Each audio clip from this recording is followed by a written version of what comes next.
Alright, so we multiply the tops by each other, we get 30 pi divided by 180.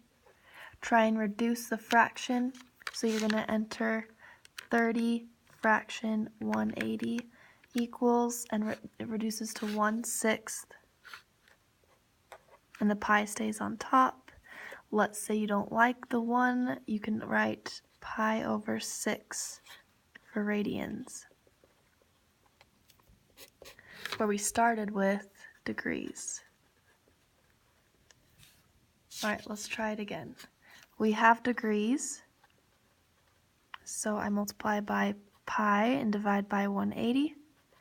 We get 160 pi over 180, which reduces to 160 divided by 180 equals 8/9 with the pi on top for radians.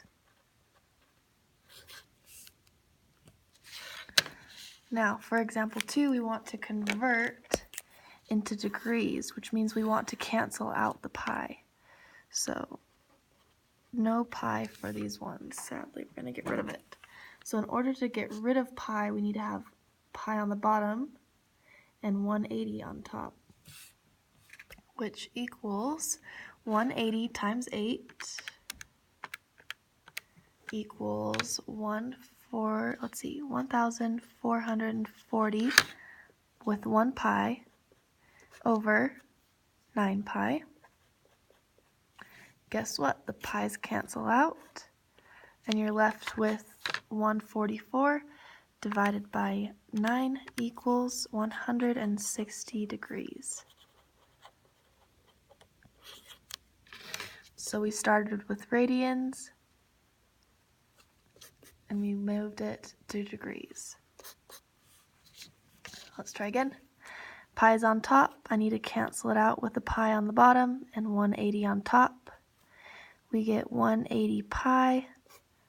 When we multiply the top, multiply the bottom. 18 pi, they cancel. 180 divided by 18 is 10 degrees.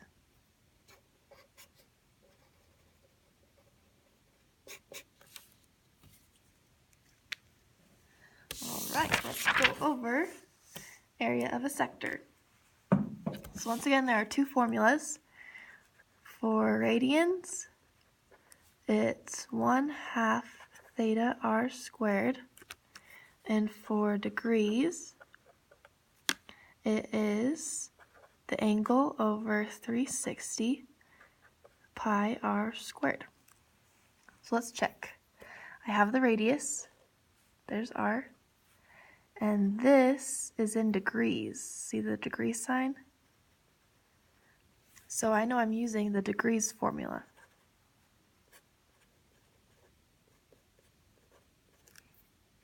Now I'm going to plug it in. So I check degrees. So this degree goes over the 360 degrees. So I plug in the 240 divided by 360. Pi stays the way it is. I plug in my 14 for r, and it is squared. When you enter it in the calculator, I like to put parentheses just to be safe. Now there are two ways you may answer this. I will accept both. You may enter this in completely, everything, so 240 divided by 360 pi times 14 squared is 410.5, and then it's centimeters. Now area, if you remember, area is squared, so centimeters squared. So that's one way I would accept it. And the other way is if you entered this in without pi and left the pi out. So pi will just hang out at the end. So if I were to do that, I would type 240 divided by 360, leave the pi out, 14 squared equals, and then let's see if I can make that into a fraction. Oh, actually, yeah. Oops.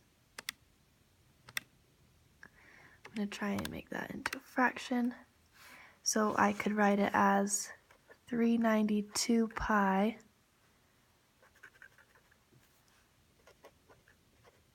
over 3 if I wanted to leave the pi on it. So those are two different ways you can write your solution. Most of you will go this way because it's easier, which is fine.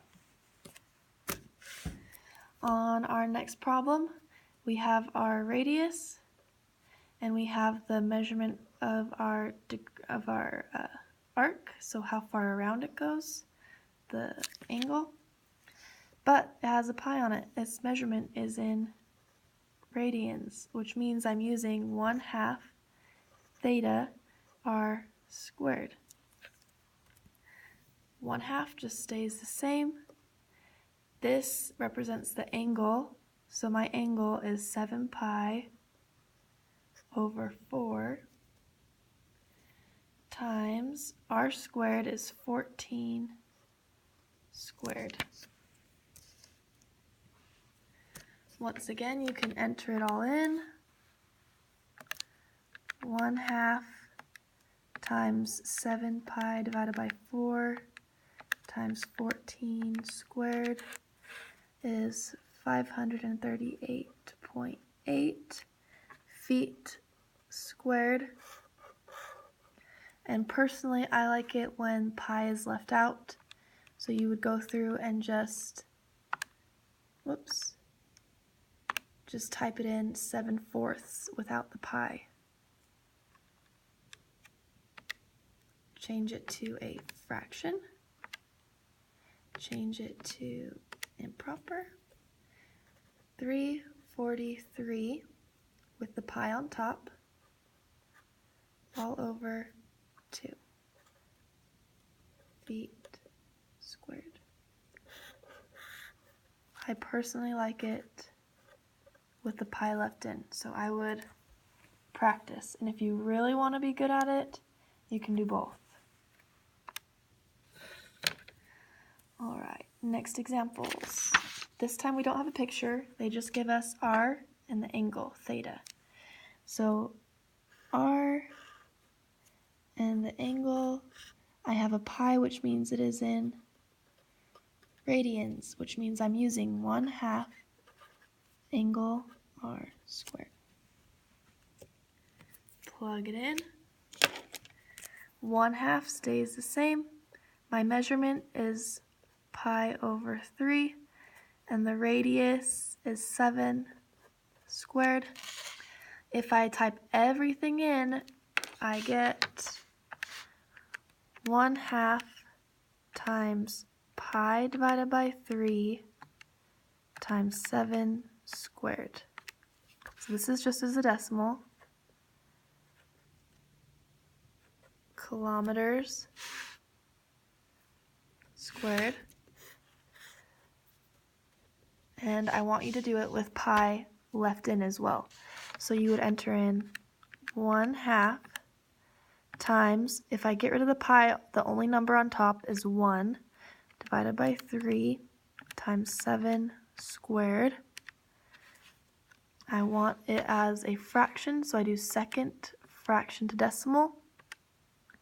Second, the ABC button, improper fraction, 49 over 6, and pi goes on top.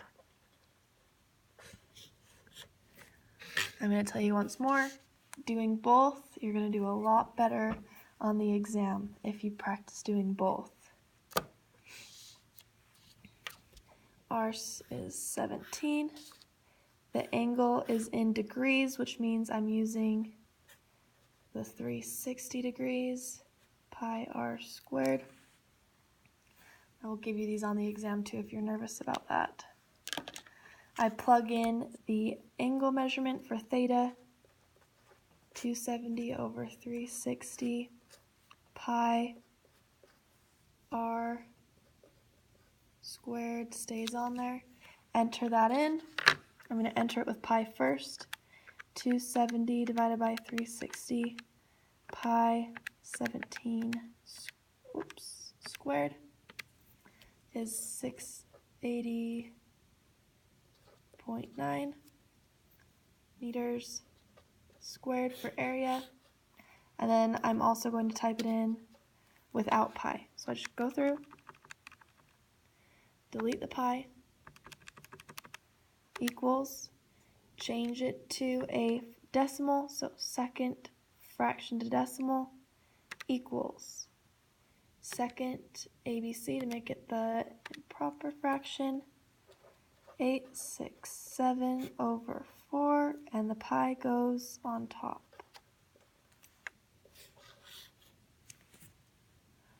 All right, on your assignment today, you will probably get through it really fast. So if you do, please go through and enter it into your calculator both ways.